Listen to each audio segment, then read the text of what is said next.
A toddler found a German shepherd trapped in mud. What happened next?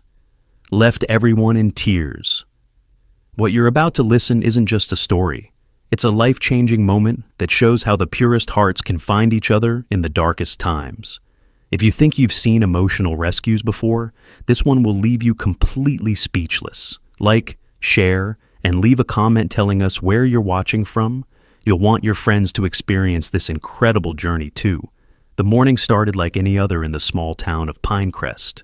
Nestled between rolling hills and an old-growth forest, it was the kind of place where everybody knew each other, where children could play freely without their parents constantly worrying. The kind of place where the biggest excitement was usually the annual fall festival, or the occasional deer wandering into someone's garden. For Lena Morgan, mornings followed a simple routine. Wake up at 6:30, prepare breakfast, pack snacks, and get her 3-year-old son, Emric, ready for their morning walk. It was the one activity that seemed to bring the child true joy.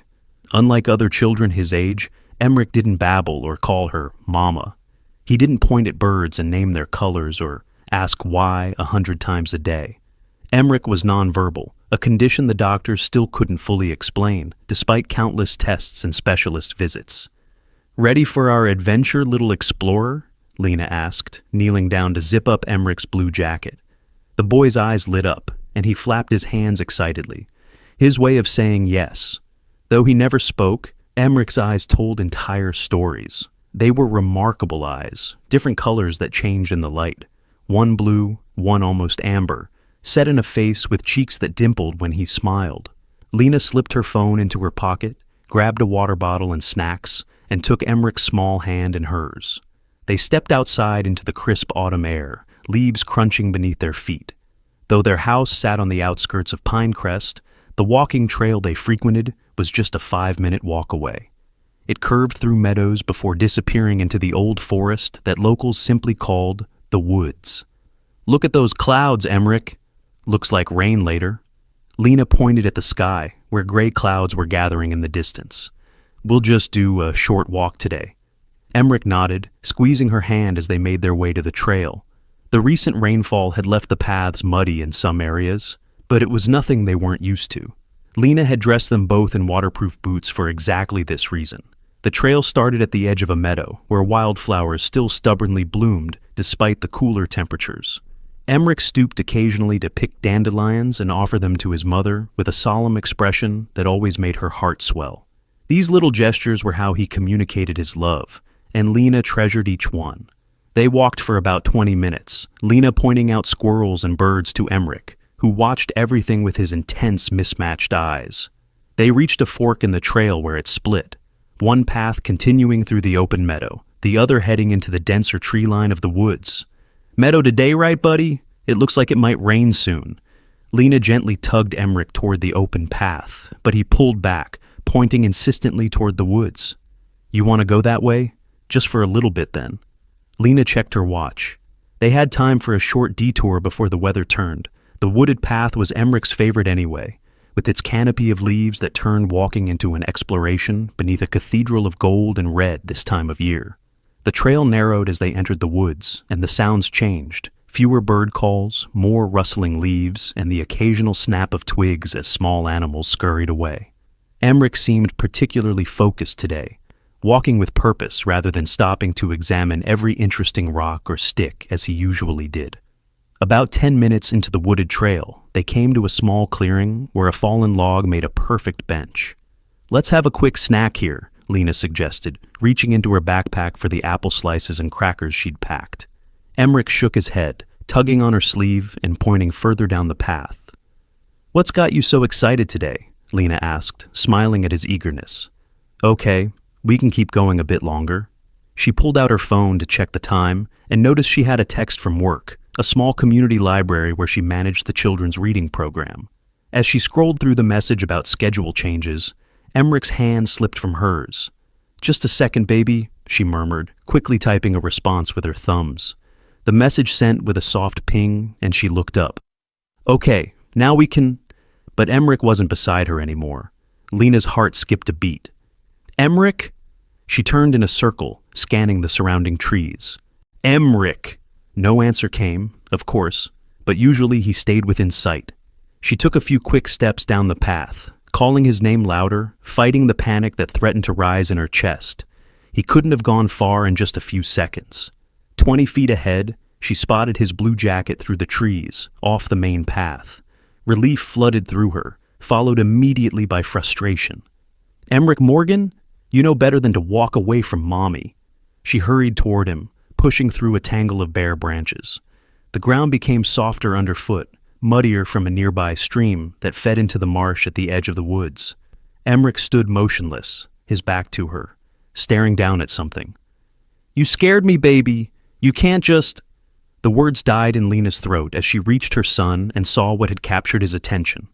There, half submerged in thick, dark mud, lay a large dog, a German shepherd. Its once beautiful coat was matted with mud and what looked horribly like dried blood. One of its legs was twisted at an unnatural angle, and it was so still that Lena's first thought was that it was dead. But then she saw the shallow rise and fall of its ribcage and heard a faint, pitiful whine. "Oh my God," she breathed, instinctively pulling Emmerich back. "Don't touch it, sweetie. It could be dangerous." But Emmerich twisted out of her grasp, dropping to his knees beside the dog. Before Lena could stop him, he reached out with one small hand and gently touched the animal's muddy head. The dog's eyes opened slowly, amber eyes filled with pain but lacking any aggression. Instead, they held a quiet resignation that was somehow worse. This was an animal that had given up hope. Lena knelt carefully beside her son, keeping one protective arm around him. "How did you hear it?" she whispered, more to herself than to Emmerich. The dog was making almost no sound now, just shallow breaths. Emmerich looked at her, then back at the dog, his face twisted with an emotion Lena rarely saw there. Distress. He made an urgent gesture with his hands, pushing at the mud around the dog. "You want to help it?" Lena asked, her voice soft with uncertainty. She'd always been wary of strange dogs, especially large ones like this. But there was something about this animal's eyes, a silent pleading, that touched her. Upon closer inspection, she could see the dog was in terrible shape. Not just injured, but emaciated, its ribs visible even through the mud-caked fur. Beyond the leg that was clearly broken, there appeared to be something wrapped around its body, some kind of wire that had cut into its flesh. "Oh, you poor thing," she whispered, her fear giving way to compassion. "What happened to you?" Emmerich was already trying to scoop away the mud with his small hands, his movements becoming increasingly frantic. Lena gently pulled him back. "Wait, baby. If we do this wrong, we could hurt it more." She assessed the situation, feeling the first drops of rain begin to fall through the canopy above. The dog was stuck in what appeared to be a bog-like area off the main trail. The ground was treacherous. She could feel her own boots sinking slightly. The animal must have wandered in and been too weak to pull itself out, becoming more trapped with each desperate struggle. The wire wrapped around it was even more concerning. It looked like barbed wire, the kind used in some of the old farm fences outside town.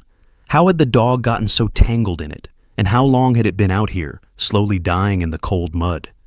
"We need to get help," Lena said, reaching for her phone. But as she pulled it out, her heart sank. No service. Not unusual for this part of the woods. They were at least 15 minutes from the trailhead, and with the rain starting, conditions would only worsen. She looked at the dog again, calculating its size. It was large, probably 80 pounds when healthy, though it looked closer to 60 now in its starved state. Still far too heavy for her to carry, especially through the muddy terrain. Emmerich tugged at her sleeve, his eyes pleading. He made a scooping motion with his hands again, more insistent this time. "You're right," Lena said, making a decision. "We can't just leave it here." She slipped off her jacket and laid it on a nearby log, then rolled up her sleeves. "Stay back a little, Emmerich. I need to see how stuck it is." Cautiously, she reached out and touched the dog's head, ready to pull back if it showed any signs of aggression. But the animal simply closed its eyes, as if the gentle touch was both painful and the greatest comfort it had known in a long time.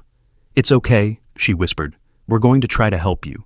Lena began carefully clearing mud away from the dog's body, revealing more of the cruel wire wrapped around its midsection and back leg. The wire had cut deeply in places, explaining some of the dried blood in its fur. How the animal had survived this long was a mystery. "This is bad," she murmured, more to herself than to Emmerich. The dog would need a vet, and soon. But first, they had to free it.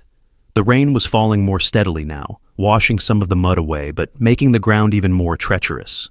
Lena's hands were becoming numb with cold as she worked, trying to find where the wire began and ended, how it was tangled.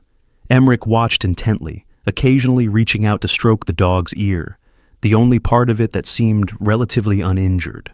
Remarkably, the animal responded to his touch, its tail twitching slightly in what might have been an attempt to wag. "I need something to cut this wire," Lena said, looking around desperately. They hadn't brought any tools, naturally. This was supposed to be a simple morning walk. She spotted a broken branch nearby and stretched to grab it, testing its strength. It wasn't ideal, but the end was jagged and might be able to help pry apart some of the wire loops. For the next 20 minutes, Lena worked methodically, using the stick to carefully loosen the wire where she could, digging mud away from the dog's body with her hands. The rain soaked through her shirt, plastering her hair to her forehead, but she barely noticed. Emmerich stayed beside her, completely focused on the dog, occasionally making soft humming sounds that Lena had never heard from him before. The dog's breathing seemed to be growing more labored, and Lena felt a mounting sense of urgency. "Just a little more," she encouraged, though she wasn't sure if she was talking to the dog, to Emmerich, or to herself. Finally, she managed to loosen the wire enough to unwrap it from the dog's back leg. The animal winced, a soft whimper escaping, but didn't try to move. The exposed wounds were ugly, deep cuts that would need proper cleaning and stitches. "One more section," Lena said, moving to the wire still wrapped around the dog's midsection. This part was tighter, having cut deeper into the flesh as the animal struggled. She worked as gently as possible, but each tug seemed to cause pain. Emmerich's face crumpled in sympathy, and he placed his small hand on the dog's head, as if trying to comfort it. With a final careful pull, Lena managed to free the last of the wire. "There," she breathed, sitting back on her heels. "Now, we need to get you out of this mud." But how? The dog seemed too weak to stand, and the mud was like quicksand in places. Lena looked around, trying to find something that could help. Her gaze fell on her jacket, still lying on the log. "This might work," she said, grabbing it and laying it beside the dog. "If we can get you onto this, maybe we can pull you out." It took all her strength to gently roll the large animal onto the jacket. The dog helped as much as it could, which wasn't much, just a feeble attempt to shift its weight. Once it was lying on the jacket, Lena gripped the sleeves, preparing to pull. "Emmerich, can you hold the bottom part? We're going to try to slide the dog out of the mud." Emmerich nodded solemnly, gripping the bottom of the jacket with determination in his small face. Together, they began to pull, inching the dog toward firmer ground. The mud released it with reluctance, making horrible sucking sounds that reminded Lena of quicksand scenes from old movies. After what felt like an eternity, they managed to get the dog onto the more solid ground of the main trail. Lena sat back, exhausted, her clothes covered in mud, her hands trembling from the cold and exertion. Emmerich immediately knelt beside the dog again, his eyes never leaving its face. "You did it, buddy," Lena said, her voice thick with emotion. "You found it. You saved it." But they weren't out of danger yet. The dog was free from the mud and wire, but it was still severely injured, dehydrated, and likely suffering from exposure. They needed to get it to a vet, and quickly. Lena opened her backpack and pulled out her water bottle. "Let's see if it will drink something." She poured a little water into her palm and held it near the dog's mouth. After a moment's hesitation, its tongue darted out, lapping weakly at the offering. Encouraged, Lena continued, letting it drink small amounts from her hand. "Good dog," she murmured. "That's it." The rain was coming down harder now, and the temperature seemed to be dropping. Lena glanced at the darkening sky visible through the tree canopy. They needed to get back to the trailhead, to her car, but the dog still couldn't walk. An idea struck her. She emptied her backpack, leaving only the essentials, her keys, phone, and a small first aid kit. Then she opened it wide and looked at the dog. "This is going to be tricky," she told Emmerich, "but I think we can use my backpack as a sling, at least to help support some of the dog's weight." It took some maneuvering, but she managed to work the backpack under the dog's hindquarters where it seemed weakest. Using the straps as handles, she might be able to help lift some of its weight while encouraging it to use its front legs. "Okay, moment of truth," Lena said, positioning herself behind the dog.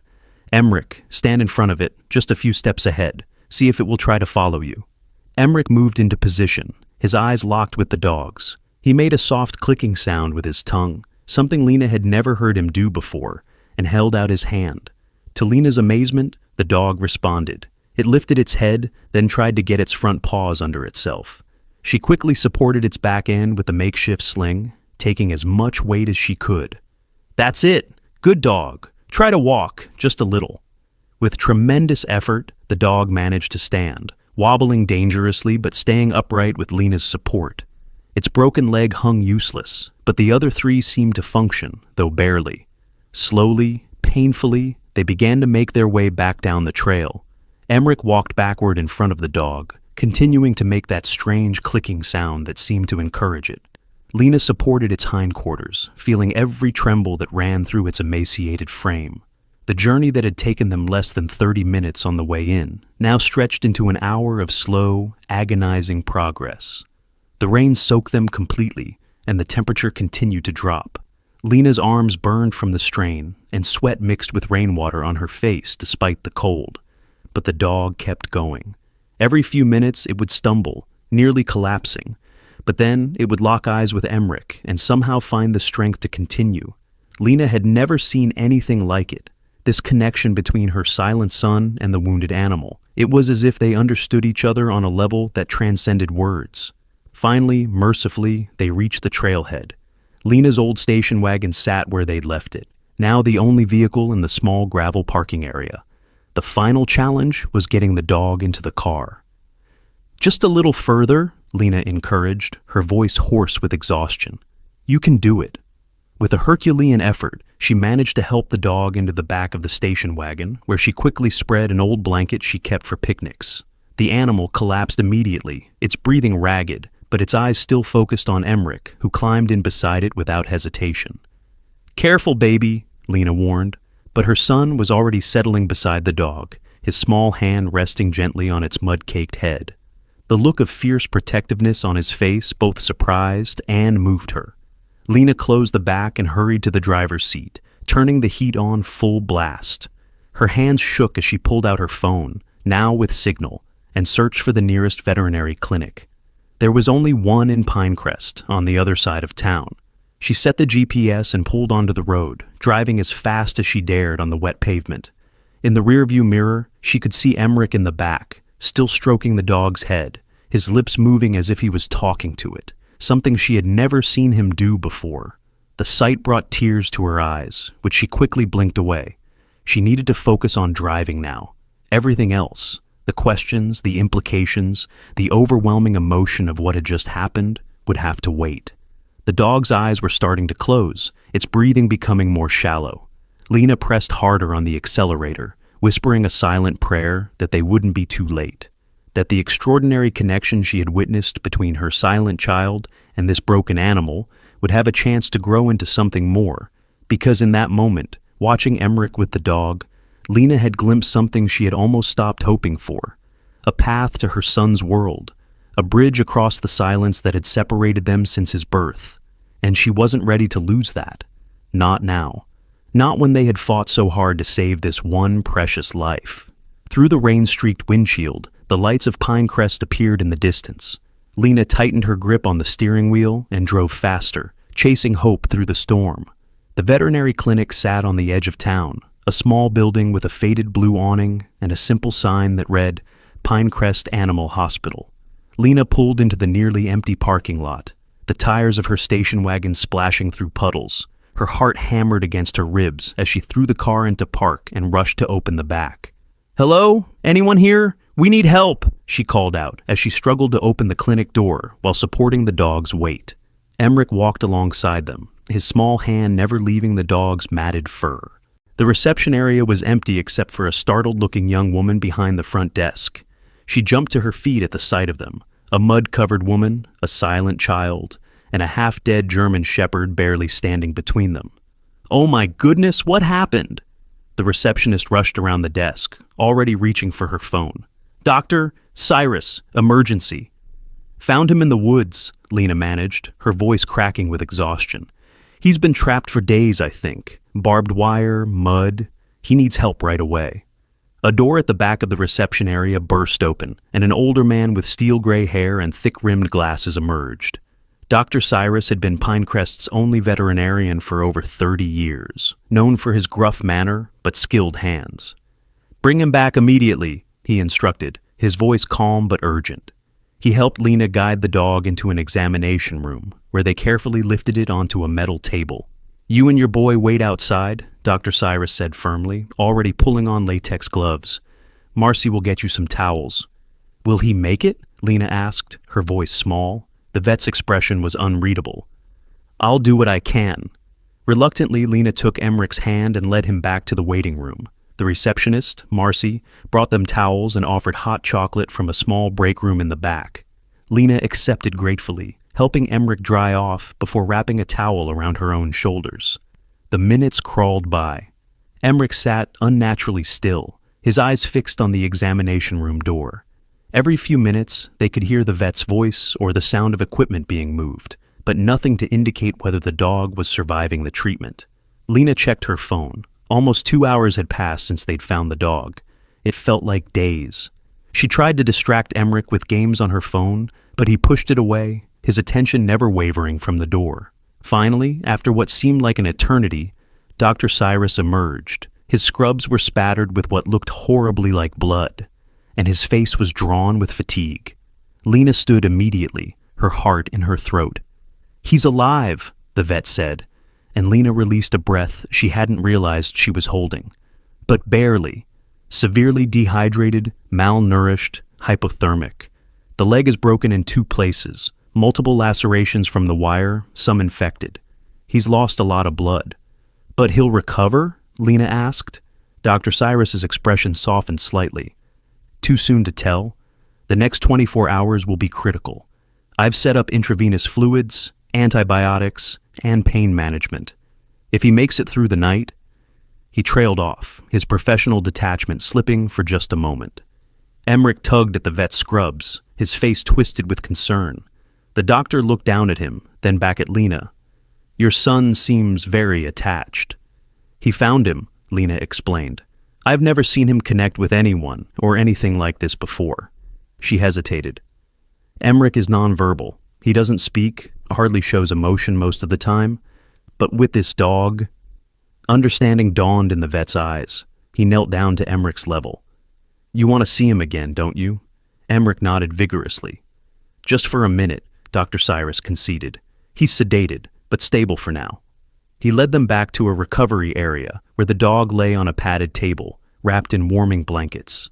IV lines ran into its front leg, and its broken leg was now stabilized in a temporary splint. The mud had been cleaned away, revealing a coat that would have been beautiful, black and tan, if not for the visible ribs and wounds now covered in bandages. Emmerich approached slowly, his eyes wide. He reached out, his fingers hovering just above the dog's head, looking to Dr. Cyrus for permission. "Gently," the vet nodded. "Right between the ears is okay." With infinite care, Emmerich stroked the dog's head. To Lena's amazement, the sedated animal's tail twitched slightly at his touch. "He knows you," Dr. Cyrus said quietly. "Dogs are perceptive that way." Lena watched, tears blurring her vision. In just a few hours, her world had shifted on its axis. Her quiet, withdrawn son was showing more emotion, more connection, than she'd seen in his entire 3 years of life. Is there a collar?" she asked suddenly. "Any ID?" Dr. Cyrus shook his head. "Not that I found, but I had to shave several areas for treatment. Let me check again." He gently lifted the blanket covering the dog's neck and chest. As he carefully turned the animal's head, something glinted in the bright examination lights. A thin metal chain, almost hidden in the fur. "Hold on," the vet murmured, reaching for a pair of scissors. With delicate precision, he cut away a small patch of matted fur, revealing a military-style tag half embedded in the skin of the dog's neck. Years of experience allowed him to work around it, cleaning the area and carefully extracting the tag from the inflamed flesh. "This is unusual," he said, frowning as he held up the small metal disc. "Not your standard pet ID." Lena leaned closer. The tag was unlike any dog tag she'd seen before, made of what looked like stainless steel, with a name and a series of numbers and letters engraved in a precise font. "Rovan, she read aloud. The other markings meant nothing to her, a series of letters and numbers that resembled a military code. His name is Rovan. At the sound of the name, the sedated dog's ears twitched slightly. Well, Rovan has been through hell, Dr. Cyrus said, his professional demeanor returning. He needs intensive care, and there will be significant expenses. We should discuss— I'll cover it, Lena said without hesitation. Whatever he needs. The vet studied her face. This won't be cheap, Ms. Morgan, Lena Morgan. She straightened her shoulders. And I understand. But my son found him for a reason. We're not giving up on him now. Dr. Cyrus nodded slowly. Very well. I'll keep him here tonight for observation. You should take your boy home, get him warm and dry. Come back tomorrow morning, and we'll see where things stand. Lena glanced at Emmerich, who showed no signs of wanting to leave. Come on, sweetie. Rovan needs to rest now. We'll come see him first thing tomorrow. To her surprise, Emmerich nodded, giving the dog one final gentle pat before taking her hand. As they turned to leave, Dr. Cyrus called after them. Ms. Morgan, this tag, it's military grade. Someone went to a lot of trouble to mark this dog. You might want to check if anyone's reported a missing German shepherd. A dog like this, even in his condition, he belonged to someone. Lena nodded, but something in her already knew that finding Rovan's previous owner wasn't going to be simple. Nothing about this day had been simple. The rain had stopped by the time they left the clinic, though dark clouds still hung low in the sky. Lena buckled Emmerich into his car seat, noting the dried mud covering both of them. They looked like they'd been through a war, which, in a way, they had. Let's go home and get cleaned up, she said, forcing brightness into her voice. Then we can have some dinner and a good sleep. Rovan will be waiting for us tomorrow. Emmerich nodded, his eyes heavy with exhaustion. The adrenaline of the rescue was wearing off, and the events of the day were catching up to him. By the time they reached their small house on the outskirts of town, he was half asleep in his seat. Lena carried her son inside and straight to the bathroom, where she ran a warm bath for both of them. As she gently washed the mud from his hair, she studied his face, searching for signs of the emotional breakthrough she'd witnessed today. But Emmerich's expression had returned to its usual calm neutrality, his eyes focused on the bubbles floating on the water's surface. Had she imagined it? That moment of connection, of communication between her son and the wounded animal? No, it had been real. She'd seen it with her own eyes. Something had passed between Emmerich and Rovan, something that transcended normal understanding. After the bath, she tucked Emmerich into bed with his favorite stuffed elephant. Usually he would arrange and rearrange his toys in a specific order before sleeping, but tonight he was too tired. He drifted off almost immediately, his small face peaceful in sleep. Lena stood watching him for a long moment, her heart full of a strange mixture of hope and fear. Then she went to the kitchen, made herself a cup of strong tea, and opened her laptop. She spent the next few hours searching for information about military dogs, special training programs, anything that might explain the unusual tag around Rovan's neck. Most of what she found was generic, information about service dogs, police K-9 units, search and rescue operations. Nothing that explained the mysterious code on Rovan's tag or why such a valuable animal would end up abandoned in the woods, wrapped in barbed wire. Finally, exhaustion overtook her. Lena closed her laptop and went to bed, but sleep proved elusive. Every time she closed her eyes, she saw Rovan's amber gaze, filled with pain, but also with a strange intelligence that had recognized something in Emmerich, something that most humans missed. Morning came too quickly. Lena woke to find Emmerich already up, dressed in mismatched clothes he'd chosen himself, standing patiently by the front door. His message was clear. Time to go see Rovan.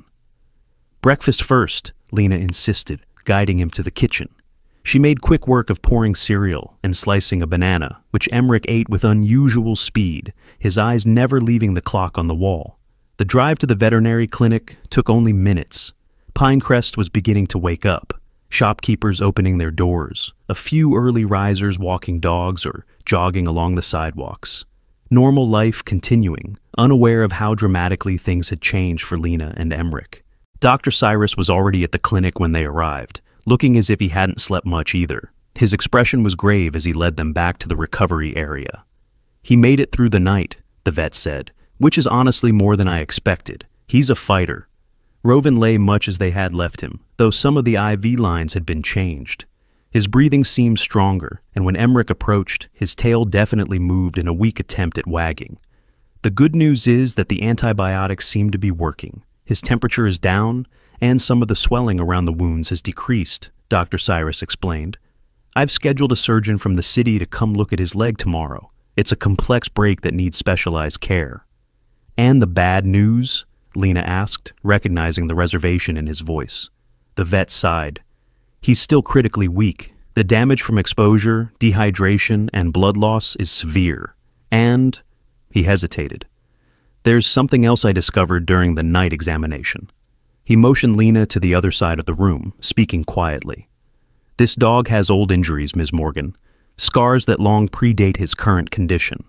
Some appear to be surgical, deliberate incisions that healed well. Others, he shook his head. I can't explain them. They're unlike anything I've seen in 40 years of veterinary medicine. Lena glanced back at Emmerich, who was gently stroking Rovin's ear, murmuring something inaudible. What are you saying? That someone experimented on him? I'm not saying anything definitively, but combined with that unusual tag. Dr. Cyrus removed his glasses, rubbing the bridge of his nose. I've made some calls to colleagues who work with military service animals. I'm waiting to hear back. A cold feeling settled in Lena's stomach. You think he escaped from somewhere? Some kind of facility? It would explain why no one's reported him missing, and why he was in that remote area of the woods. The vet replaced his glasses. Of course, I could be overreacting. Perhaps he simply belonged to someone with connections to the military who abandoned him or lost him. Lena wasn't convinced, and neither, it seemed, was Dr. Cyrus. There was something intentional about the way Rovin had been left to die, wrapped in barbed wire, hidden in the mud far from the main trail. If Emmerich hadn't heard his faint whimpering. What happens now? She asked. We continue treatment, monitor his progress. The next 48 hours are still critical. Dr. Cyrus glanced at his watch. I need to prepare for morning appointments, but you're welcome to stay with him a while longer.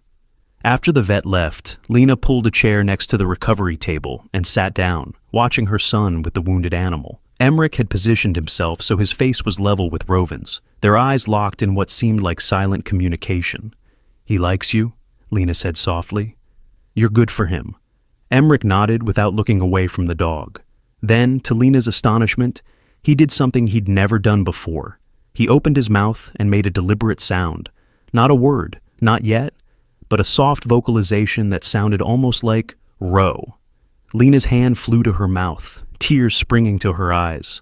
In 3 years, despite all the therapy, all the encouragement, Emmerich had never attempted speech, not once. And now, here he was, trying to say Rovin's name. The dog's response was immediate. Despite his weakness, he lifted his head slightly, his amber eyes intensifying with something that looked like recognition. Emmerich made the sound again, more confident this time. Rovin's tail thumped weakly against the padded table. It was a breakthrough so profound that Lena could barely process it. All this time, all the specialists who had suggested Emmerich might never speak, all her own private fears that she would never hear her son's voice. And now, this moment, catalyzed by a half-dead dog they'd found in the mud. They stayed with Rovin for another hour, Lena watching in wonder as Emmerich continued to make soft sounds at the dog, who responded each time with subtle movements, an ear twitch, a tail wag, once even an attempt to lick the boy's hand. It was as if some channel of communication had opened between them, bypassing the need for conventional language. Finally, Lena checked her watch. She needed to stop by the library to explain her absence yesterday and arrange for coverage of her shifts while she dealt with this situation. Time to go, sweetie. We'll come back this afternoon. To her surprise, Emmerich nodded without protest, giving Rovin one final gentle pat before taking her hand. As they turned to leave, Lena noticed the dog watching them go, his eyes suddenly alert despite his weakened state. There was something in that gaze, an intelligence, an awareness, that sent a shiver down her spine.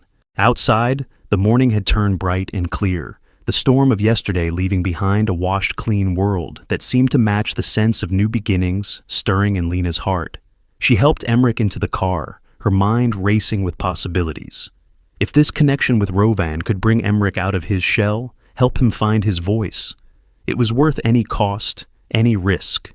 She would move heaven and earth to nurture this fragile bond, to protect both the wounded animal and the path to her son's world that had so unexpectedly opened up. As she started the car, Lena didn't notice the dark SUV parked across the street, or the man inside it watching the clinic door through expensive binoculars. She didn't see him pick up a phone and make a call, his voice low and urgent as he reported what he'd seen. She didn't know that the simple act of mercy that had led them to rescue a dying dog was about to draw them into something far more dangerous than she could imagine. All she knew was that for the first time in years, she felt hope, bright and sharp as the morning sunlight breaking through the clouds. And for now, that was enough. The library was quiet when Lena arrived, just a few elderly patrons browsing the morning newspapers and a couple of mothers with young children gathered for the weekly Toddler reading circle. Normally, Lena would be the one sitting cross-legged on the colorful rug, reading picture books with exaggerated expressions, trying to coax smiles from the children, especially Emmerich, who usually sat slightly apart, watching but never participating. Today, though, she headed straight for her supervisor's office, Emmerich's hand firmly in hers.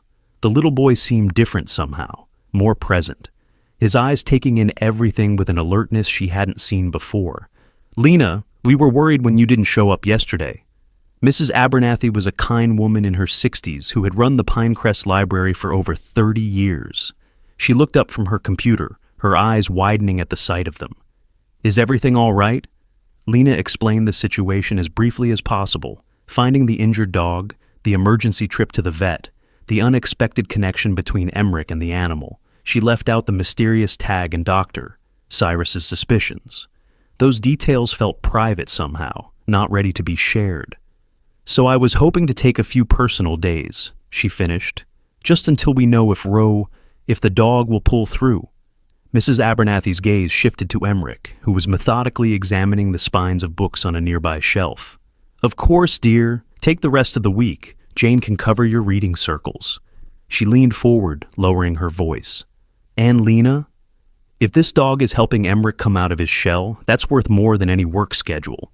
Gratitude washed over Lena.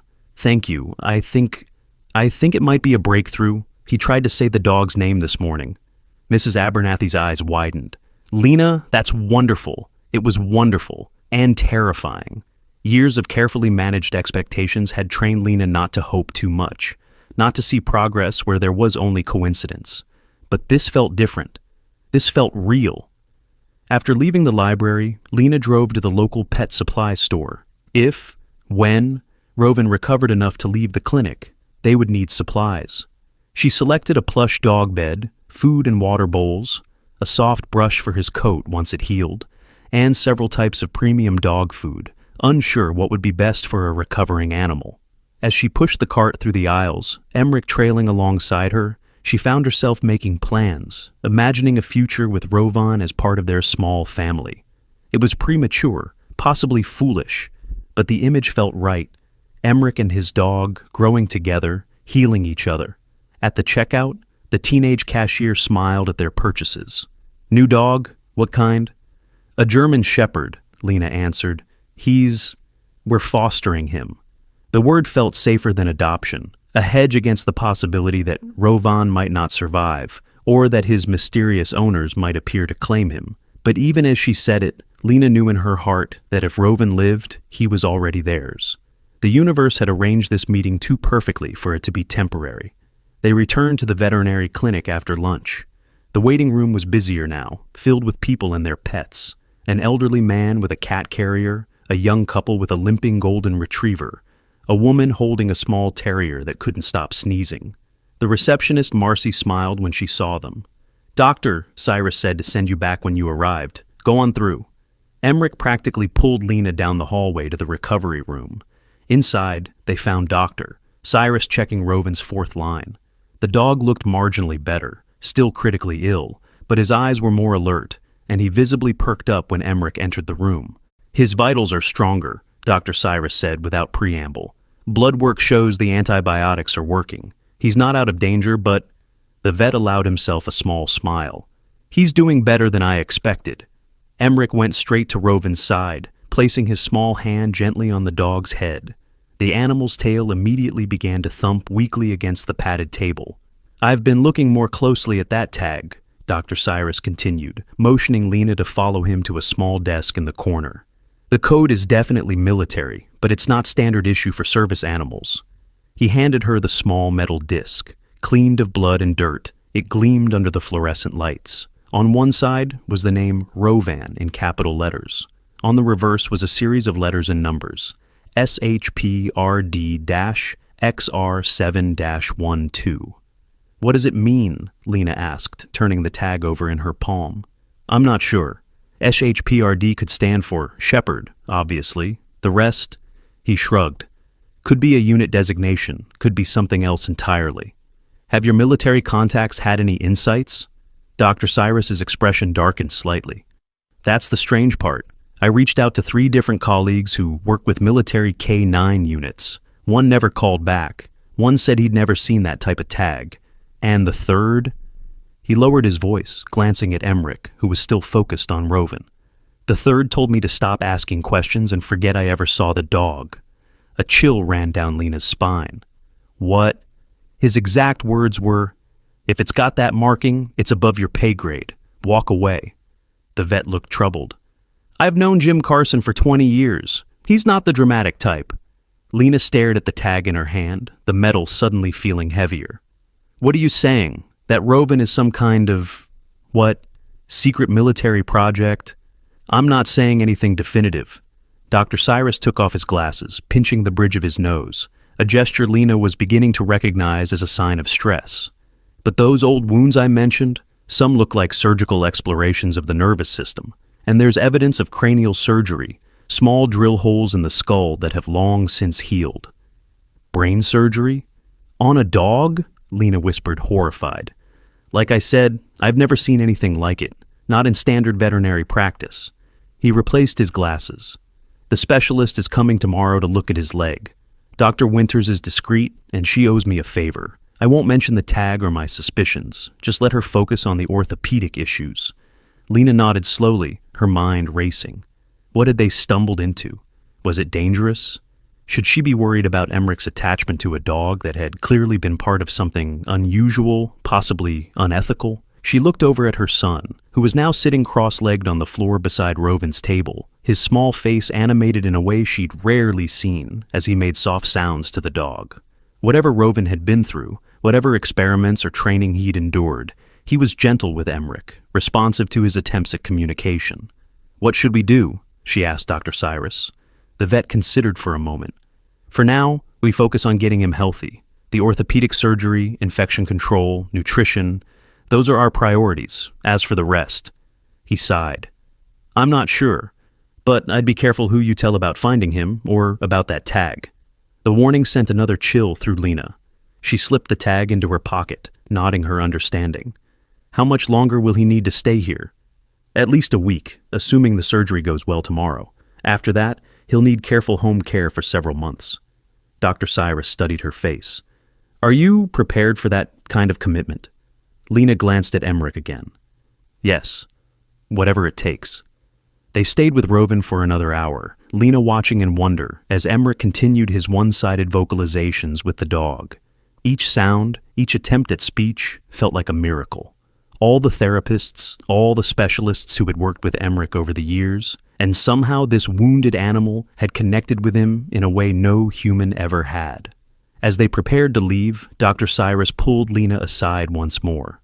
"One other thing. A man came by the clinic this morning after you left. Asked if anyone had brought in a German Shepherd recently." Lena's heart skipped a beat. "What did you tell him?"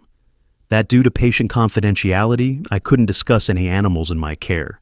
The vet's expression was grim. He seemed professional, military-bearing, didn't give a name, just flashed some kind of ID too quickly for me to read it properly. "Do you think he'll be back?" "Almost certainly." Dr. Cyrus glanced toward the front of the clinic. "I've told Marcy not to give out any information about Rovan or about you. But Pinecrest is a small town, Lena. People talk, and you were seen bringing him in yesterday." The implications settled like a stone in Lena's stomach. If someone was looking for Rovan, someone with resources and authority, they would find him eventually. And by extension, they would find Lena and Emmerich. "Be careful, Doctor," Cyrus said quietly. "Maybe it's nothing. Maybe he's just a concerned owner looking for a lost pet. But my instincts say otherwise." Lena nodded, taking Emmerich's hand. "Call me if anything changes with Roven, or if that man comes back." The drive home was quiet, Lena's mind churning with questions and fears. Who had experimented on Roven? Why had he been left to die in the woods? And most urgently, who was looking for him now? She glanced at Emmerich in the rearview mirror. Her son's face was thoughtful, his eyes tracking the scenery outside the window. For the first time in his life, he seemed fully engaged with the world around him. Whatever risks might come with Roven, Lena couldn't regret finding him. Not when she was witnessing her son's awakening. Their small house felt emptier than usual when they returned, as if Roven's absence was a tangible thing. Lena busied herself arranging the new pet supplies in the corner of the living room, creating a space for the dog they hoped would soon come home. Emmerich watched her work, occasionally picking up an item, the soft brush, a squeaky toy, examining it with the focused intensity that was his hallmark. That evening after dinner, Lena was washing dishes when she heard an unfamiliar sound from the living room. She froze, listening intently. It came again, a soft, uncertain vocalization that wasn't quite a word, but was definitely human. She dried her hands quickly and moved to the doorway. Emmerich sat on the floor beside the new dog bed, holding the tag Lena had forgotten was in her pocket. He must have found it when she changed clothes. He was turning it over in his small hands, and as she watched, he opened his mouth and made the sound again. Rovan. It wasn't perfect pronunciation, more like Robien, but it was unmistakably an attempt at the dog's name. Lena's eyes filled with tears as she knelt beside her son. "That's right, sweetie. Roven." Emmerich looked up at her, and something passed between them, a moment of shared understanding that transcended their usual silent communication. He held out the tag to her, his eyes serious. "Robien," he said again, more confidently this time. Lena took the tag, her hands trembling slightly. "Yes, it's Roven's. He'll be coming home to us soon, I hope." Emmerich nodded solemnly, then pointed to the reverse side of the tag with the mysterious code. He looked at Lena questioningly. "I don't know what that means, baby. It's a special code that belonged to Rovan before we found him." Her son considered this, his face thoughtful. Then he pointed to the dog bed, then to himself, then made a circle with his arms that seemed to encompass the house. The message was clear. Roven belongs here now. With us. "Yes," Lena agreed, pulling him into a hug. "With us." That night, after Emmerich was asleep, Lena sat at her laptop again, this time searching more specifically for information about military animal research. Most of what she found was either benign, service dogs for veterans, detection dogs for explosives, or so heavily redacted and declassified documents as to be useless. She was about to give up when a small news item from 3 years ago caught her attention. It was a brief report about a fire at a research facility in northern Colorado, about 200 miles from Pinecrest. The facility was described as a government contractor working on advanced training protocols for service animals, and the fire had reportedly caused significant damage, but no casualties. What caught Lena's attention wasn't the fire itself, but a quote from a local who had witnessed the aftermath. There were men in suits everywhere, looking more worried about what got out than what burned down.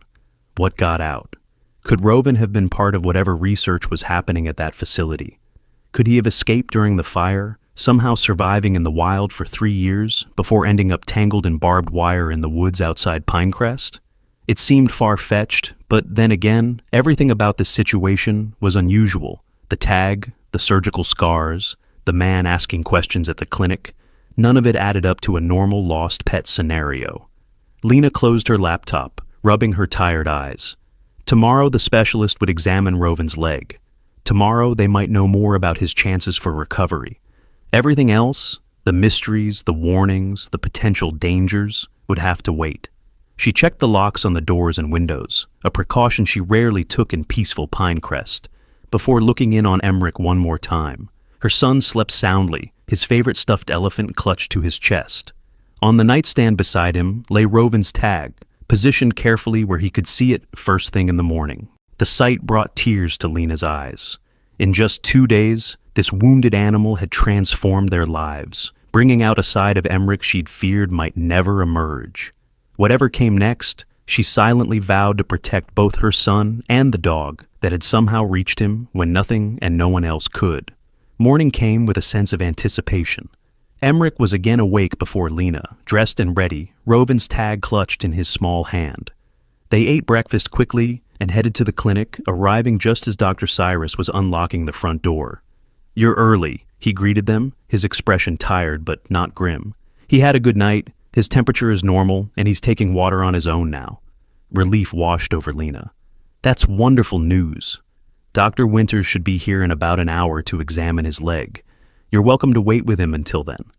Emmerich practically ran to the recovery room, where Rovin lay much as they had left him the previous day. But there was a visible difference in the dog's demeanor. He lifted his head when they entered, his amber eyes tracking Emmerich as the boy approached. His tail wagged weakly, but definitely. "Hey there, boy," Lena said softly, reaching out to stroke his head. "You're looking better." Emmerich positioned himself beside the table, eye level with Rovin. To Lena's continuing amazement, he opened his mouth and said, clearly this time, "Rovan." The dog's reaction was immediate and unmistakable. His ears perked forward, his eyes intensified, and he made a small whining sound that seemed like a response. "He knows his name," Dr. Cyrus observed from the doorway. "That's a good sign. Cognitive function appears intact despite his injuries." For the next hour they sat with Rovin, Lena watching in wonder as Emmerich continued his attempts at communication. Sometimes he would make sounds that weren't quite words, and sometimes he would use the simple gestures that had always been his primary form of expression. Always, Rovin seemed to understand, responding with ear movements, tail wags, or soft vocalizations of his own. Dr. Winters arrived precisely on time, a tall, no-nonsense woman with short gray hair and the confident air of someone used to being the expert in the room. She greeted Lena briefly before turning her full professional attention to Rovin. "Compound fracture, significant tissue damage," she murmured as she examined the splinted leg. "How long was he trapped?" "Unknown," Dr. Cyrus replied. "At least several days, possibly longer." Dr. Winters continued her examination, taking measurements and dictating notes into a small recorder. Finally, she straightened, addressing both Lena and Dr. Cyrus. "He needs surgery, obviously. The good news is that despite the severity of the break, I believe we can save the leg. The bad news is that it will require specialized equipment and a lengthy procedure." She named a figure that made Lena's breath catch. "I understand," Lena said, trying to keep her voice steady. It was more than a month's salary at the library, but she had some savings. And for Emmerich's sake, for what Rovin had already given them, it was worth it. "When can you do it?" Dr. Winters checked her watch. "I have my equipment in the car. We can do it today right now, if your facility is prepared, Cyrus." Dr. Cyrus nodded. "We're ready. I've reserved the surgical suite." Events moved quickly after that. Rovan was prepared for surgery, Emmerich reluctantly agreeing to leave his side after Dr. Cyrus explained that the dog would be asleep and wouldn't know they were gone. Lena took him to a small diner across the street, where they could wait during the hours-long procedure. As they sat in a booth by the window, Emmerich picking at his pancakes while Lena nursed a cup of coffee, she noticed a dark SUV parked down the street, positioned with a clear view of the vet clinic. The same vehicle she'd glimpsed the day before. A chill ran down her spine.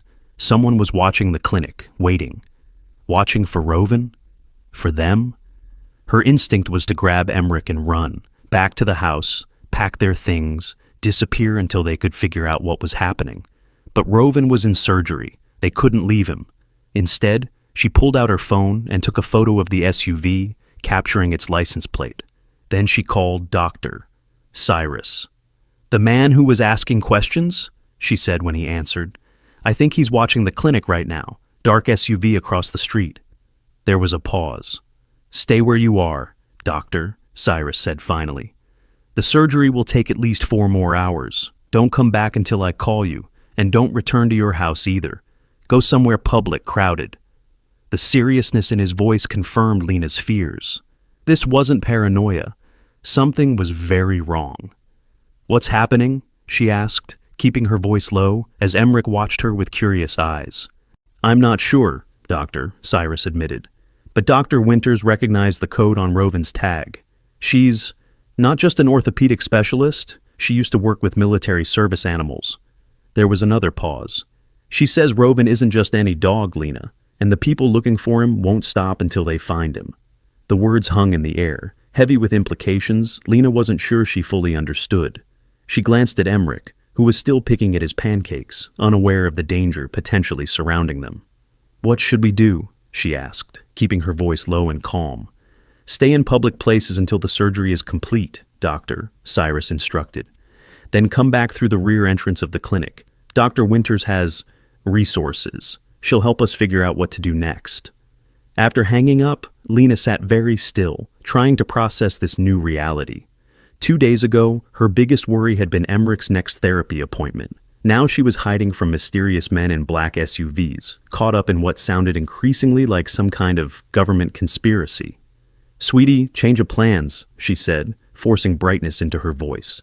"Rovan's going to be in surgery for a while longer. How about we go to the library and read some books?" The library was safe, public, familiar, with multiple exits and Mrs. Abernathy, who would help them if needed. Emmerich nodded, though his eyes kept drifting to the window, toward the vet clinic where Rovin lay unconscious on an operating table. They paid for breakfast and left through the diner's side door, Lena keeping Emmerich close as they walked quickly down the block, away from the direction of the suspicious SUV. The library was only a few streets away, its brick facade and wide steps as welcoming as ever. Inside, Mrs. Abernathy greeted them with surprise. "I thought you were taking time off?" "We are," Lena said, her voice lower than normal. "Rovan's in surgery. We just needed a place to wait."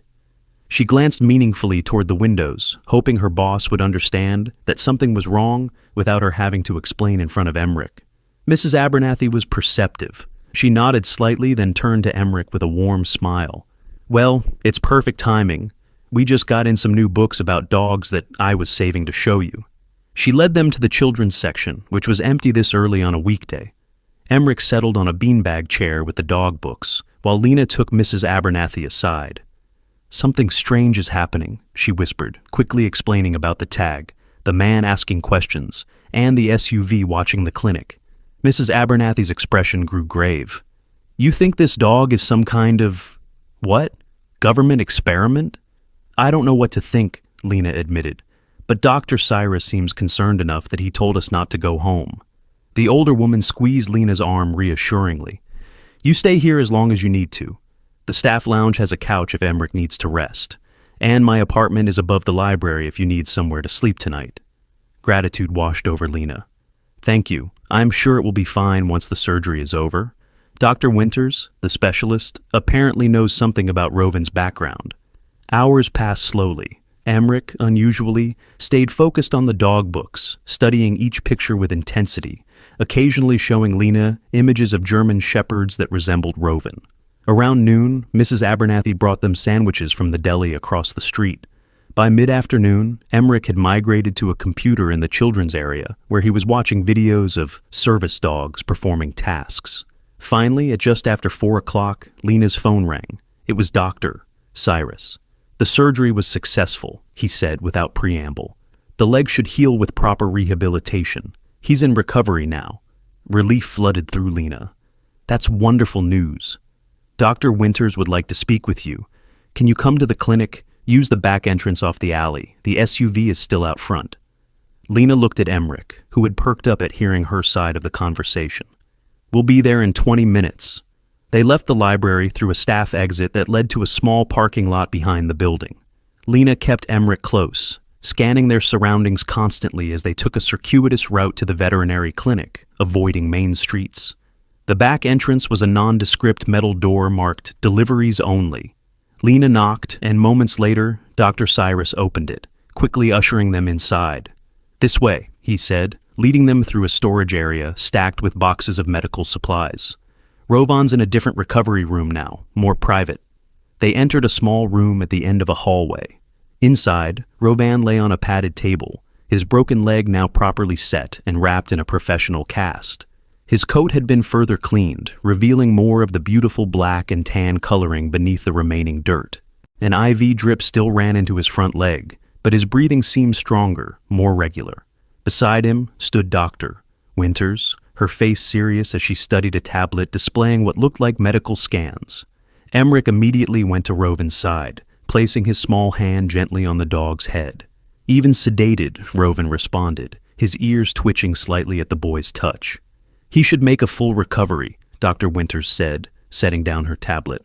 The break was complex but clean. With proper rehabilitation, he'll regain most, if not all, function in that leg. Thank you, Lena said sincerely, for the surgery and for whatever else you can tell us about him.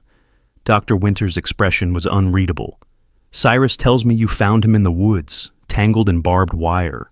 Lena nodded, recounting the discovery in as much detail as she could.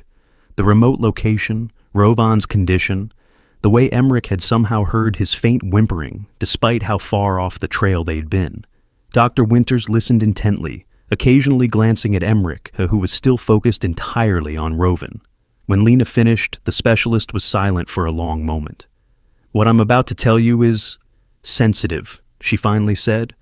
I left that work years ago, but I still have contacts. What I know is incomplete, but it might help explain why that dog was left to die, and why someone is looking for him now. She picked up Rovin's tag from a small tray of instruments. This code identifies him as part of a special research program. SHPRD is the project name, Sensory Heightened Predator Reconnaissance Division. XR7 indicates he was part of the 7th experimental group, and 12 was his individual designation within that group. Experimental? Lena repeated, a chill running down her spine. What kind of experiments? Dr. Winters sighed. Enhanced sensory perception, primarily. The program started as an attempt to create more effective detection dogs for explosives, narcotics, that sort of thing. But somewhere along the line, it evolved. They began exploring ways to heighten a dog's natural sensory abilities, smell, hearing, even perception of electromagnetic fields. Is that possible? Dr. Cyrus asked, his professional curiosity evident despite the disturbing context. Apparently so, Dr. Winters gestured to the tablet. The scans I took today show evidence of neural implants, microscopic enhancements to Rovin's olfactory bulb, auditory cortex, and several other brain regions. Extremely sophisticated technology, far beyond anything available commercially. Lena looked at Rovin with new understanding. That's why he has those surgical scars? They put things in his brain? Yes. And based on the healing patterns, most of the procedures were done when he was still quite young, probably less than a year old. Disgust and anger twisted in Lena's stomach. How could anyone do that to an animal? The program was classified, operating under minimal oversight, Dr. Winters explained. But from what I've heard, it was shut down about 2 years ago after concerns were raised about ethical violations and potential dangers. Dangers? Lena echoed. The dogs were developing abilities beyond what was expected. Some handlers reported what they called unexplainable awareness, the animals anticipating events before they happened, locating targets without being given a scent, even responding to their handlers' thoughts rather than commands. Dr. Winters shrugged slightly. Most of that was dismissed as exaggeration, but it was enough to raise red flags in certain circles. Dr. Cyrus frowned. And you think Rovin was one of these enhanced dogs? One that escaped when the program was shuttered? The tag confirms it. And those old wounds match the surgical protocols I've seen from similar programs. Dr. Winters looked at Rovin thoughtfully. What's really interesting is his apparent connection to your son. The SHPRD dogs were specifically bred and enhanced for heightened empathic abilities, the capacity to form unusually strong bonds with their handlers. It was considered crucial for the type of work they were being trained for. All 3 adults looked at Emmerich, who was now sitting on the floor beside Rovin's table, his forehead resting against the edge, eyes closed as if in communion with the sedated animal. Emmerich is nonverbal, Lena said quietly. Or he was, until Rovin. Since we found him, Emmerich has started making sounds, even saying Rovin's name. It's the first time he's ever attempted speech. Understanding dawned in Dr. Winters' eyes. Then, it's not just a coincidence. Rovin is responding to Emmerich's neurodivergence, possibly recognizing patterns of thought or emotion that most humans, even parents, might miss. The enhancements would make him exceptionally attuned to subtle cues. The implication was staggering. This wasn't just a wounded animal and a compassionate child. This was a specially bred, neurologically enhanced creature forming a connection with Emmerich that somehow bridged the communication gap that had isolated him for years. "So, what happens now?" Lena asked, her voice unsteady. "Who are the people watching the clinic? What do they want with Roven?" Dr. Winter's expression darkened. When the program was shut down, all the enhanced animals were supposed to be decommissioned. She said the word clinically, but its meaning was clear. If Rovan escaped that fate, there are people who would consider him a loose end, one with potentially valuable intellectual property literally embedded in his brain. "They want to kill him," Lena stated flatly, anger rising within her. "After everything they did to him, they want to kill him just to cover their tracks." "Or recapture him for further research," Dr. Winters corrected. "Either way, they won't simply let him go. Not when he represents millions in classified research and could potentially expose illegal activities." Dr. Cyrus looked troubled. "So, what do? We can't just hand him over to these people, whoever they are." "No, we can't," Dr. Winters agreed. She turned to Lena. "But you need to understand the risk. If you choose to protect Roven, you're potentially making yourself a target of some very powerful, very secretive people." The implications were terrifying. Lena looked at Emmerich, still peacefully communing with the sedated dog, then back at Dr. Winters. "What would you do if you were me?" The specialist considered the question seriously. "I'd get somewhere safe, somewhere off the grid, while Roven recovers. Then I'd find leverage, information that would make it too costly for them to come after you." "Information? Like what?" "Like whatever Roven was actually working on before he escaped. These enhanced dogs weren't being trained to find drugs or bombs. That technology already exists. They were being prepared for something more specialized." A hypothesis formed in Lena's mind. The tag. The code might not just identify Roven, it might be a key to something else. Dr. Winters nodded slowly. "Possible. Military designations often serve multiple purposes." Dr. Cyrus, who had been quiet, suddenly spoke up. "The man who came asking questions, he'll be back, and next time, he might not take no for an answer." As if summoned by his words, there was a sharp knock at the front door of the clinic. Through the small window in the recovery room, they could see the main entrance where a tall man in a dark suit stood waiting. Behind him, the black SUV was now parked directly in front of the building. "Back room now," Dr. Cyrus said urgently, helping Dr. Winters disconnect Roven's fourth. "I'll stall him." They moved quickly, Lena lifting Emmerich while Dr. Winters carefully gathered Roven in her arms, mindful of his newly repaired leg. They retreated to a small storage room off the back hallway, closing the door just as they heard Dr. Cyrus greeting the visitor at the front. The storage room was cramped and dimly lit, lined with shelves of medical supplies. They settled Roven on a pile of clean blankets, the dog still groggy from anesthesia, but beginning to stir. Emmerich immediately knelt beside him, his small hand resting protectively on Roven's neck. Through the thin walls, they could hear muffled voices, Dr. Cyrus's measured tones, and a deeper, more insistent male voice. The conversation seemed tense, but not hostile. Yet. "We need to get you and Roven somewhere safe," Dr. Winters whispered to Lena. "My car is parked behind the building. Once Dr. Cyrus gets rid of this man, we can move Roven." "Where would we go?" Lena asked, trying to keep panic from her voice.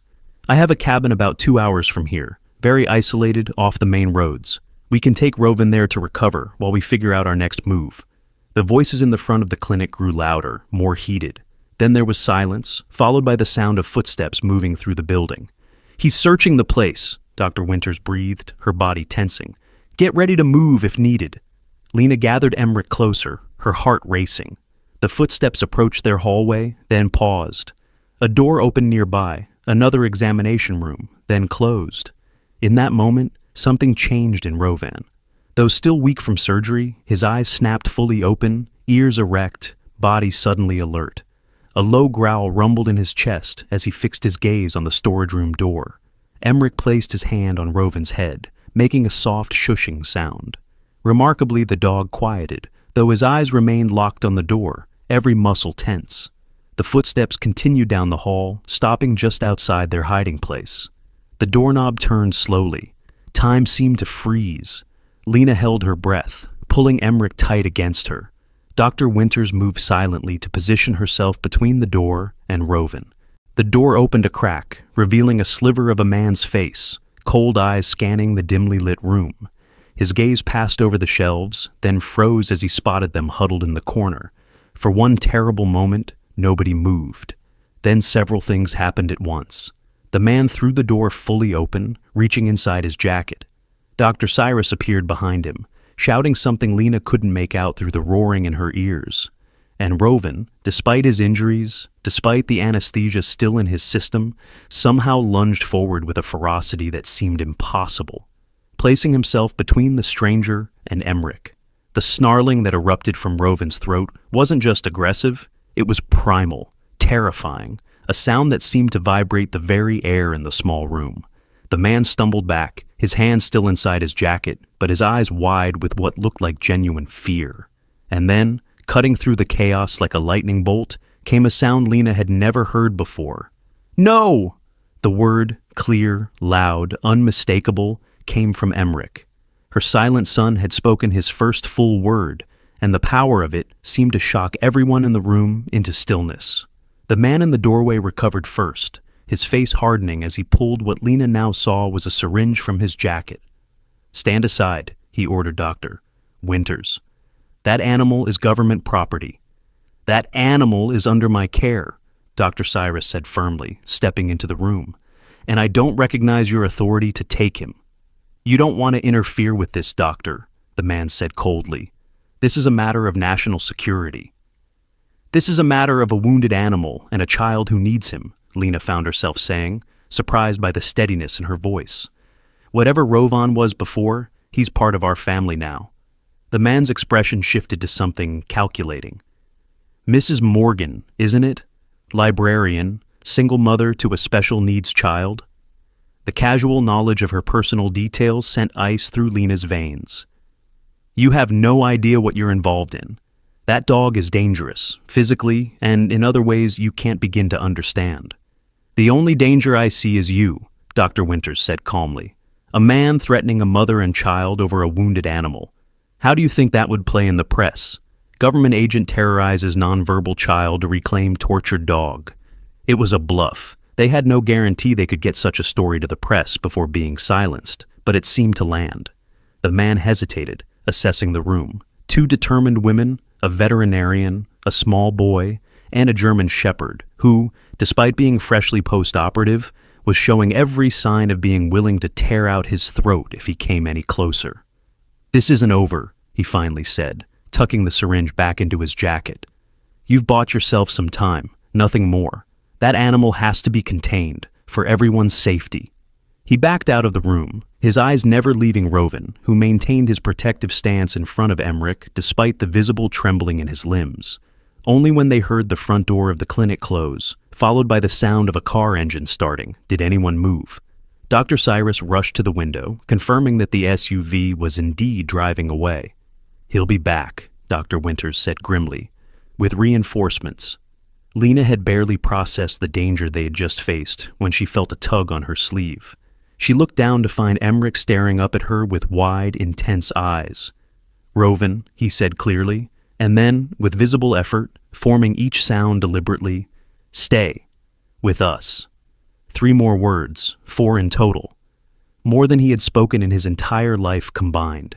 Despite the danger, despite the uncertainty of what lay ahead, joy bloomed in Lena's heart. She knelt down, wrapping her arms around her son.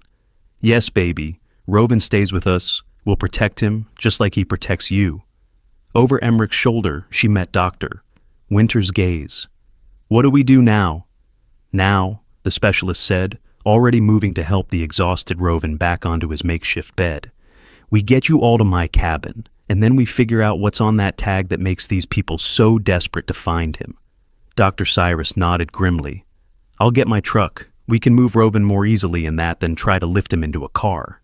As they prepared for their escape, Lena watched Emmerich return to Roven's side, whispering words too soft for her to hear into the dog's alert ears. Whatever bond had formed between them, it went beyond the normal connection between child and pet. It was profound, almost mystical, and apparently valuable enough that powerful forces wanted to destroy it. She would not let that happen. Whatever it took, whatever risks she had to face, she would protect her son and the remarkable animal that had unlocked his voice. They were a family now, the three of them, and families fought for each other, even against the shadows of government secrets. Dr. Winter's cabin was exactly as she had described it, isolated, rustic, and nearly invisible from the main road.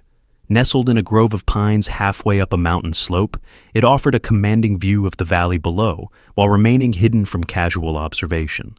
They had arrived just after nightfall, following a tense 2-hour drive along back roads, constantly checking for signs of pursuit.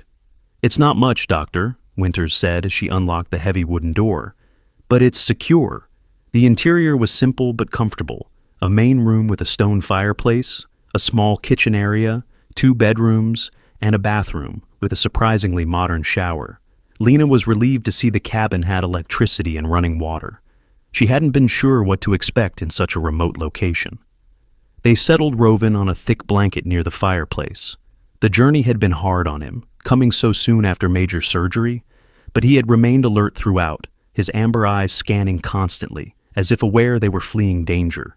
Now, finally safe, his exhaustion was evident. He lay with his head on his paws, watching as Emmerich explored the cabin. "There's food in the pantry," Dr. Winters told Lena, setting her medical bag on the kitchen table, "and children's books on the shelf. My nieces visit occasionally." "Thank you," Lena said, the words feeling inadequate for everything the specialist had risked to help them. "For all of this." Dr. Winters shrugged slightly. "I owe it to these animals. I knew about the SHPRD program. Not the details, but enough that I should have spoken up sooner about their methods." Her expression hardened. "What they did to dogs like Rovan, it was unethical, cruel. I'm just trying to make amends." Dr. Cyrus, who had followed them in his truck with additional medical supplies, was examining Rovan's surgical site. "The incision looks good, no signs of infection, but he needs rest, proper nutrition, and careful rehabilitation if that leg is going to heal correctly." "How long?" Lena asked, kneeling beside the exhausted animal. 4 to 6 weeks before he can put significant weight on it. Total recovery could take months." The vet looked troubled. "Which presents a problem. You can't stay hidden here indefinitely." The reality of their situation settled heavily on Lena's shoulders. They had escaped immediate danger, but they hadn't solved the fundamental problem. Powerful people wanted Rovan back or eliminated, and they knew exactly who Lena and Emmerich were. "We need leverage," Dr. Winters said, echoing her earlier advice.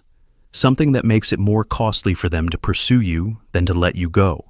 She turned her attention to Rovan's tag, which Emmerich had been carrying carefully since they left Pinecrest. The boy reluctantly handed it over, watching intently as Dr. Winters placed it on the kitchen table and examined it under a portable light. "The code is definitely more than identification," she murmured, turning the tag over repeatedly. "SPRD XR 712. Wait." She brought the tag closer to the light, squinting at a nearly invisible seam along the edge. "This is composite, not solid metal." With nimble fingers, she worked at the edge until something clicked. To everyone's surprise, the tag split open, revealing a tiny storage device embedded in the center.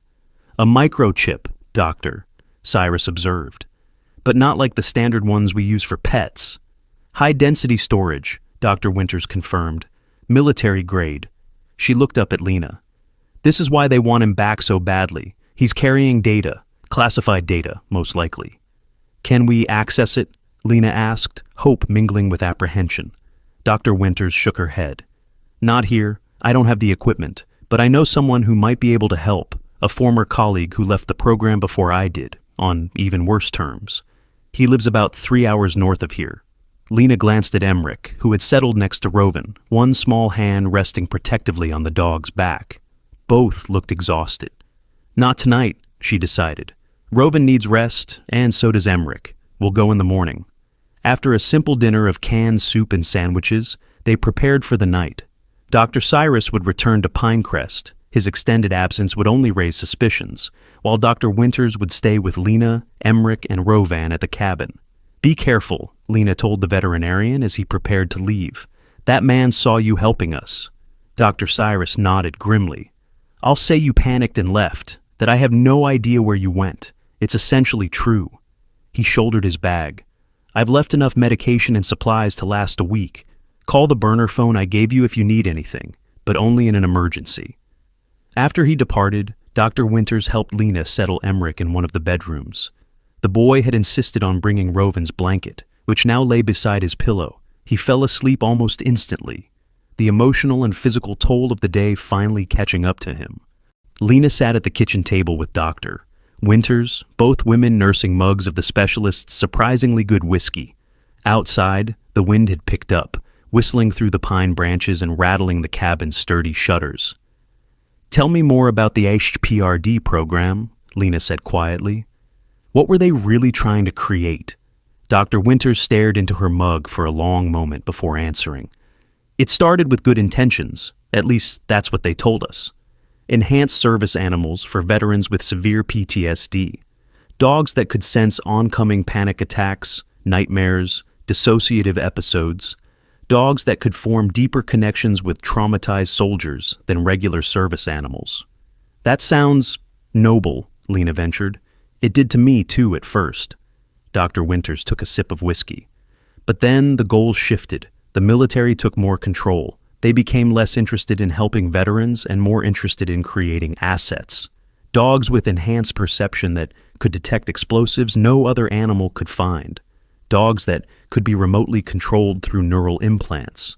Dogs that could gather intelligence without a handler present." "That's horrible," Lena whispered, glancing at Rovin, who lay sleeping near the dying fire. "Yes, and worse, some of the dogs started showing unexpected abilities. Heightened empathy was one thing. That was by design. But some, like Rovin, developed what the researchers called extrasensory communication. They could anticipate their handlers' commands before they were given. Some handlers swore the dogs could share images telepathically." "You're saying Rovin can read minds?" Lena asked incredulously. Dr. Winters shrugged. "I'm saying the researchers believed some of the dogs could. Enough that they started a specialized unit, XR7, Rovan's group, focused on developing those capabilities further." She finished her whiskey in one swallow. "That's when I left. It crossed too many ethical lines, even for someone who had already compromised more than they should have." Lena was silent, processing this information. It sounded like science fiction, and yet, hadn't she witnessed something extraordinary between Emmerich and Rovin? A communication that transcended normal understanding? Her nonverbal son speaking for the first time?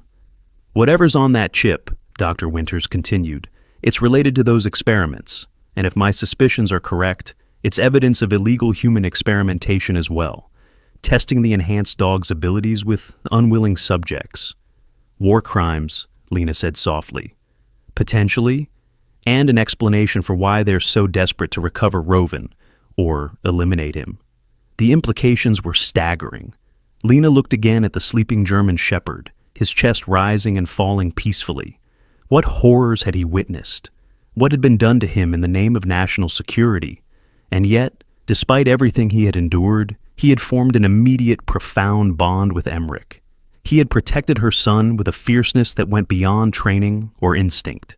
There was something special about Rovin, something that transcended whatever cruel enhancements had been forced upon him. "Get some rest, Doctor," Winters advised, standing up. "Tomorrow will be challenging. My contact isn't exactly trusting of strangers." Morning came too soon, gray light filtering through the cabin's small windows. Lena awoke to find Emmerich already up, sitting on the floor beside Rovin, who appeared more alert than the previous day. The dog's amber eyes followed her as she moved around the cabin, preparing a simple breakfast from the supplies in the pantry. "How's our patient?" Dr. Winters asked, emerging from the second bedroom. "Better, I think," Lena replied. "He took some water when Emmerich offered it." The specialist nodded approvingly as she examined Rovin's surgical site. "Good healing already. These dogs were engineered for rapid recovery. Still, the journey today will be difficult for him." They ate quickly, packed the few supplies they had, and carefully loaded Rovan into the back of Dr. Winters' SUV. The dogs seemed to understand the need for caution, remaining quiet and cooperative despite what must have been considerable pain. The drive north took them deeper into the mountains, along increasingly narrow and unkempt roads. Lena's anxiety grew with each passing mile, her eyes constantly checking the rearview mirror for signs of pursuit. Emmerich sat beside her in the back seat, one hand always touching Rovan, as if the physical connection was necessary for both of them. Finally, after what felt like an eternity of hairpin turns and steep climbs, Dr. Winters turned onto what barely qualified as a road, little more than a dirt track cutting through dense forest. "We're close," she said, navigating around a fallen branch. "Remember, let me do the talking at first. Marcus is paranoid, with good reason."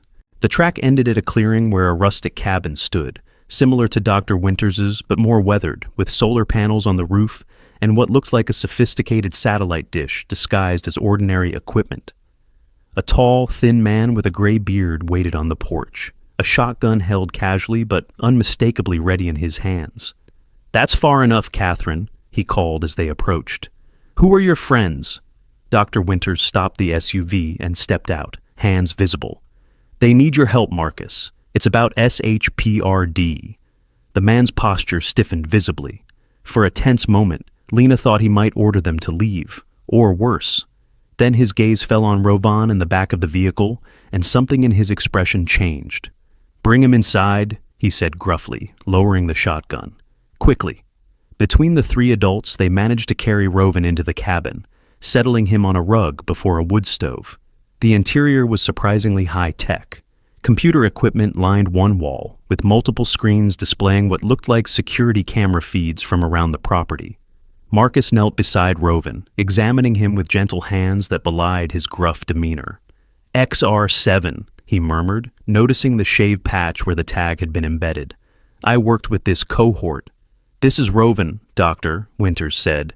"Designation SHPRD XR712.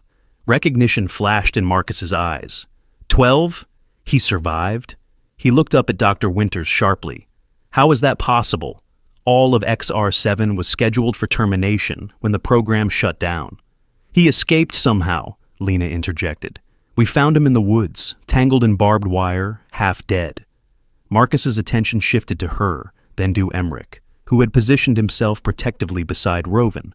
"And who are you?" Dr. Winters made the introductions, explaining how Lena and Emmerich had rescued Rovan and the subsequent pursuit by what appeared to be government agents. As she spoke, Marcus's expression darkened. "They want the data," he concluded when she finished, "and they'll do anything to get it." "Data?" Lena asked. In answer, Marcus held out his hand. Dr. Winters gave him the microchip from Rovan's tag.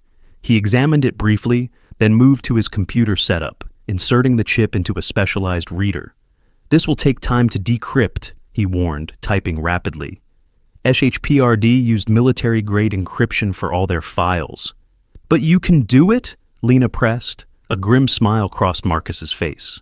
"I helped design their security protocols. I know the back doors." While they waited for the decryption, Lena attended to Emmerich and Rovan.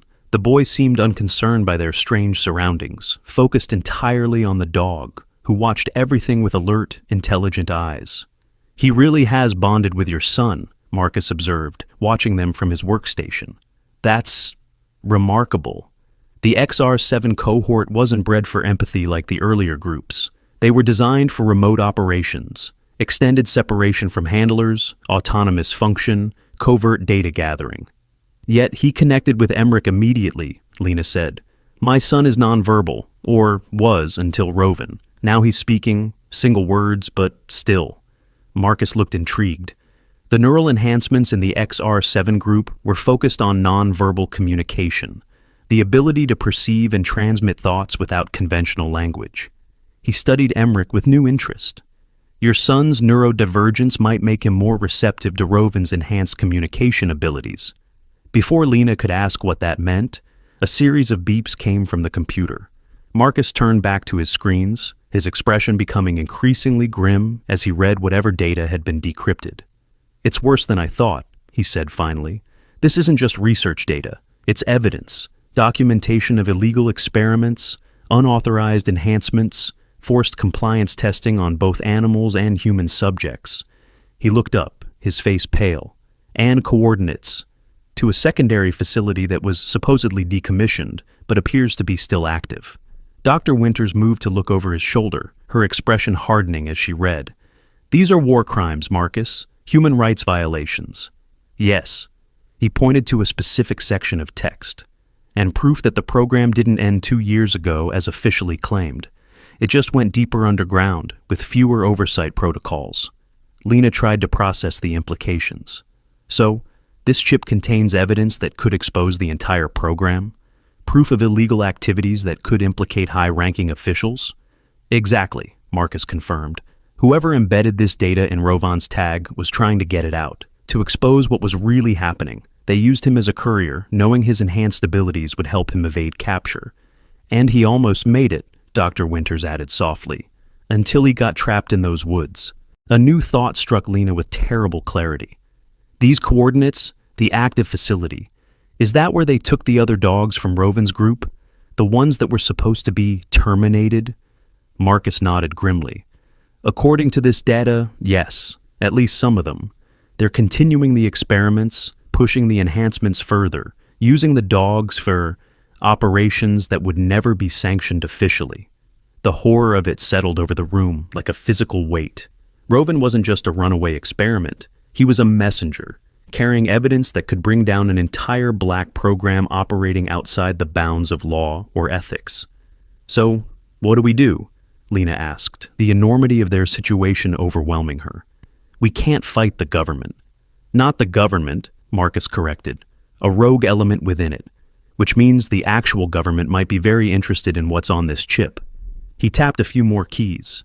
I'm making copies, encrypting them with different methods. Insurance. That still doesn't protect Lena and Emmerich, Dr. Winters pointed out.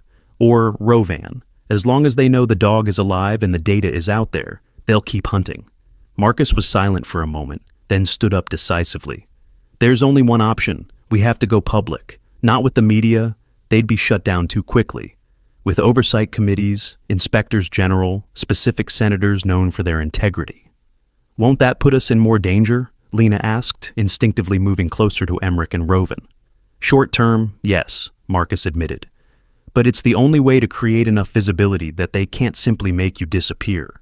Once multiple government entities are aware of these violations, the people behind SHPRD will be more focused on covering their own tracks than silencing witnesses.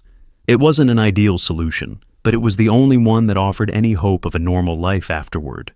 Lena looked at Emmerich, still sitting with Rovan, the two of them communicating in their own silent language. She had already risked everything to save this extraordinary dog. Could she risk more to secure their future? Do it, she decided. Send the evidence, all of it. Marcus nodded approvingly and turned back to his computers.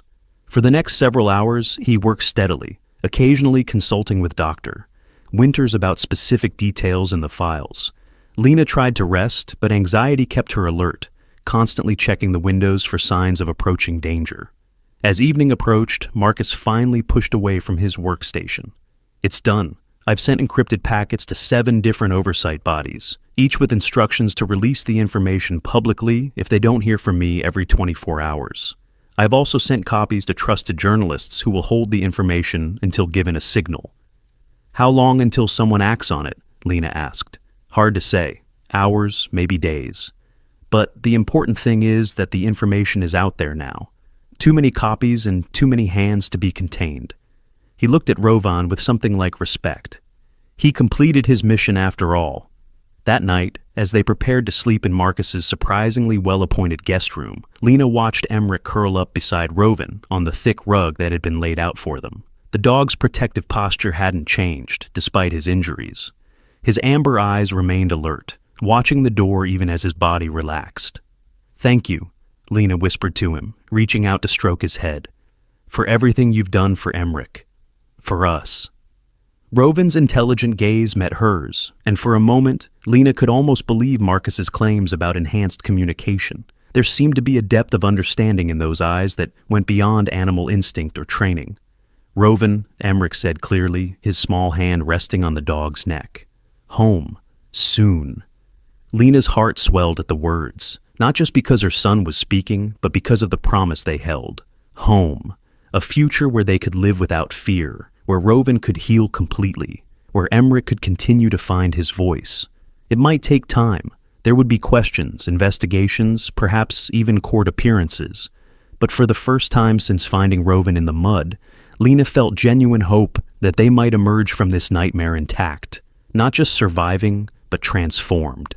As if sensing her thoughts, Rovan's tail thumped softly against the floor. Beside him, Emmerich smiled, a full, genuine smile that Lena had seen too rarely in his young life. Yes, they would go home, together, and whatever challenges lay ahead, they would face them as a family, a boy, his mother, and the extraordinary dog that had changed their lives forever.